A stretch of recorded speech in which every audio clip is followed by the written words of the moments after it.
রোজা রাখা অবস্থায় কি গুপ্তাঙ্গের লোম পরিষ্কার করা যাবে? রোজা অবস্থায় স্বপ্নদোষ হলে কি রোজা নষ্ট হয়ে যায়? রোজা অবস্থায় ঘুমের মধ্যে স্বপ্নে কিছু খেতে দেখলে কি রোজার কোনো সমস্যা হয় কিনা? তারাবির নামাজের মাঝে বা শেষে কি দোয়া করা যাবে? রমাদান মাসে শ্রমজীবী মানুষ যেমন রিকশাওয়ালা ও নির্মাণ শ্রমিক যদি রোজা না রাখেন কষ্টের কারণে, তাদের কি গুনাহ হবে? রোজা অবস্থায় ঘুমের মধ্যে স্বপ্নে কিছু খেতে দেখলে কি রোজার কোনো সমস্যা হয় কিনা? রোজা অবস্থায় স্বপ্নে যদি আমরা কোনো কিছু খেতে দেখি তাতে আমাদের রোজার কোনো ক্ষতি হবে না। স্বপ্নে শুধু খেতে দেখা নয়, অন্য যাই দেখি না কেন, স্বপ্নে দেখা বিষয়গুলো যেহেতু বান্দার এখতিয়ারাধীন নয়, ইচ্ছাকৃত মানুষ স্বপ্নে দেখে না সাধারণত, যার কারণে এটার কোনো দায় বান্দাকে বহন করতে হবে না। বিধায় রোজা অবস্থায় স্বপ্নে আমরা যাই দেখি না কেন তার জন্য আমার রোজা ভঙ্গ হবে না। এরপরে প্রশ্ন হলো, রোজা অবস্থায় স্বপ্নদোষ হলে কি রোজা নষ্ট হয়ে যায়? উত্তর হলো না, রোজা অবস্থায় স্বপ্নদোষ হলে রোজা ভঙ্গ হয় না। একটু আগে আমরা বলেছি স্বপ্নে যাই কিছু দেখুক মানুষ, তার জন্য বান্দাকে কোনো দায়বর্তা বহন করতে হয় না। তবে স্বপ্নদোষের ফলে যদি বীর্যপাত হয়ে থাকে তার ফলে গোসল ফরজ ঠিকই হবে। এছাড়া স্বপ্নদোষের কারণে রোজা ভঙ্গ হবে না। ও তারাবির নামাজের মাঝে বা শেষে কি দোয়া করা যাবে? দোয়া তো যে কোনো সময় করা যায়, সে অর্থে আপনি তারাবি সালাতের মাঝে অথবা শেষে আপনি আল্লাহর কাছে দোয়া করতেই পারেন, কিন্তু এটাকে সিস্টেম বানিয়ে নেওয়া যে 4 রাকাত পর পর দোয়া কিংবা শেষ হওয়ার পর সুনির্দিষ্ট একটি দোয়া গদবাদা হাত তুলে করা, এটিকে সিস্টেম বানিয়ে নেওয়াটা এটি বেদায়াতে পর্যবসিত হওয়ার আশঙ্কা আছে। শরীয়ত কোনো কিছু যদি নির্দেশ না করে সেটাকে শরীয়তের নির্দেশ মনে করে কিংবা সেটাকে শরীয়তের নির্দেশের মতো গুরুত্ব দিয়ে যদি কেউ আদায় করেন, তাহলে সেটাকে সওয়াবের কাজ, এই ইবাদতের পদ্ধতি বা নিয়ম যদি বানিয়ে নেন কেউ, তো সেটি বেদাতে পর্যবসিত হওয়ার সমূহ আশঙ্কা আছে।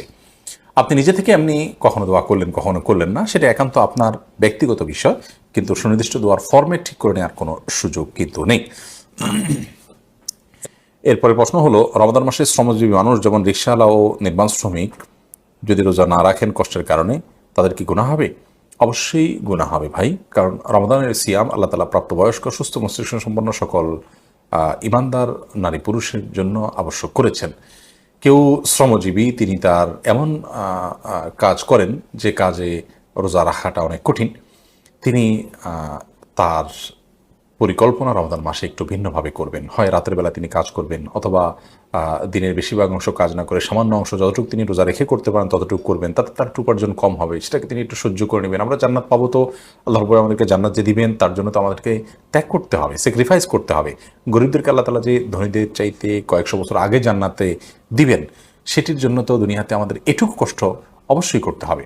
আমরা যারা মনে করি না, আমরা পরিশ্রম না করলে কি খাবো, আমরা তো না খেয়ে মরে যাব, আমাদের সংসার কিভাবে চলবে, করোনার প্যান্ডামিকে যে দীর্ঘ বেশ অনেক মাস আমরা কাজ করতে পারিনি, আমরা কিন্তু অন্তত খাবার অভাবে মরে যাইনি, হয়তো কষ্ট হয়েছে, আলহামদুলিল্লাহ, সেই কষ্ট আবার আমরা ক্ষতি আমরা পুষিয়েও নিয়েছি।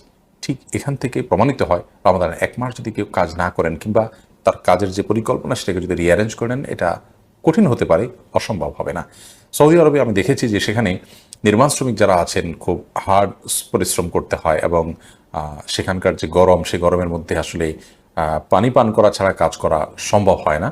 তো এরকম পরিস্থিতিতে তারা যেটা করেন সেটা হলো যে রাতের বেলা কাজ করেন। গোটা সৌদি আরবের কালচার এবং সংস্কৃতি এটাই যে তারা এই নির্মাণ শ্রমিক সহ এরকম যাদের হার্ড পরিশ্রমের ব্যাপার আছে, এবং ম্যাক্সিমাম এই ধরনের কাজগুলো সব রাতে হয়, এবং দিনের বেলা তারা ঘুমিয়ে থাকেন ফজর পর থেকে নিয়ে জোহর পর্যন্ত, এবং জোহর পরে আবার তারা রেস্ট করেন, এবং রাতে তারা ইফতার এর পরে কাজে যান।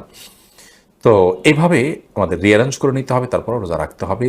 আল্লাহ রাব্বুল আলামিন প্রত্যেকটা মানুষের জন্য রোজাকে আবশ্যক করেছেন। বিধায় আমার শ্রমিক ভাইয়েরা তাদের পরিশ্রমের কারণে কষ্ট হয়, সে অজুহাতে রোজা না রাখার কোনো সুযোগ অন্তত নেই। আল্লাহ রাব্বুল আলামিনের কাছে জন্য জবাবদিহি করতে হবে।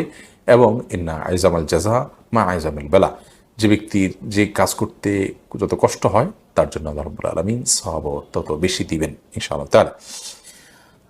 এর পরের প্রশ্ন হলো, রোজা রাখা অবস্থায় কি গুপ্তাঙ্গের লোম পরিষ্কার করা যাবে? উত্তর হলো করা যাবে, কোনো অসুবিধা নাই, এর ফলে রোজার বা সিয়ামের কোনো ক্ষতি হবে না।